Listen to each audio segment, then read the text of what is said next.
If you're familiar with my content, you might know the line, "What your favorite Sonic character says about you, except it's all bad." Well, if you listen to the Lanolin episode, you might know I said something along the lines of, "It's always, I love Lanolin," and then I'm suddenly hearing about how you want to chop her up and eat her. And you might think, that was oddly specific. I wonder if that was based on anything. And no, I didn't pull that line from nowhere. There was something it was based on. You see, I have this anonymous confession form, link in the description. You leave a confession knowing it might get into a video. Ladies, gents, and everything in between, I present to you a dramatic reading of the longest, most unhinged Sonic confession I have ever received, that I hereby dub the Lanolin copy pasta. Please, save me from this fandom. It reads, I am so unbelievably obsessed with Lanolin the sheep. I guess this is a hot take since most people don't like her. This is not a crush thing, although I do find her pretty and hot.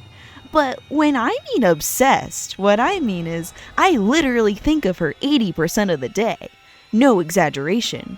She's become my hyperfixation, of which I have very strong ones. I think it may actually be due to my neurodivergence that I am obsessed with her like this.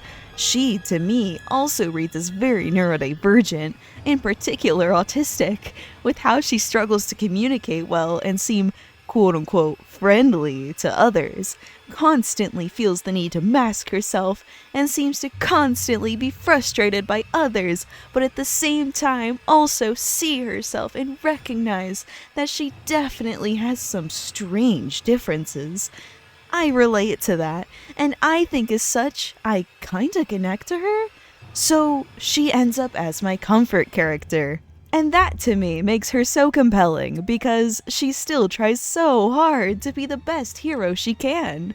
She cares so much, but due to both her environment and her own flaws, it becomes so difficult for her. I can't help but think of it as tragic, especially because sometimes it feels like she does it to compensate for the flaws she perceives in herself. See how she refers to herself as a liability in her apology and says, "I know how I can be, so I don't blame you for not trusting me." Man, that hurts. God, I want to hug her so bad. I think about her so much. I've thought of entire fanfics for her. I've made up her entire headcanon backstory, along with names for her entire family, as well as full-on world building for the culture she comes from as a sheep. Also, as for ships, Sergilin is peak. Her and Serge, two traumatized weirdos trying to live in a chaotic world that often rejects them. Because she's just such an awesome character. Also, shout out to ABT for validating many of the headcanons I have for her, LMAO. I wish more people could see the tragedy in her character, but unfortunately it's quite subtle in the comics and not shown well. I wish she had more chance to show it in the comics. Anyways, I love Lanolin so much. Literally to the point I sometimes get offended if I see bad words or art about her, which is not healthy, by the way. I'm not proud of this. Which is why it's a confession.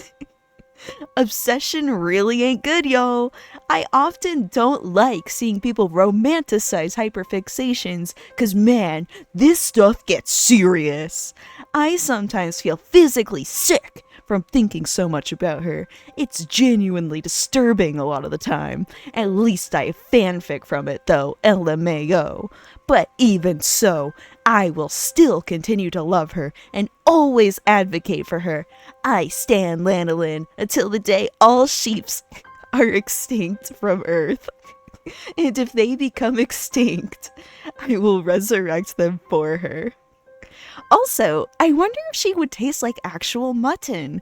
Mutton is my favorite meat to eat, so that would be pretty nice.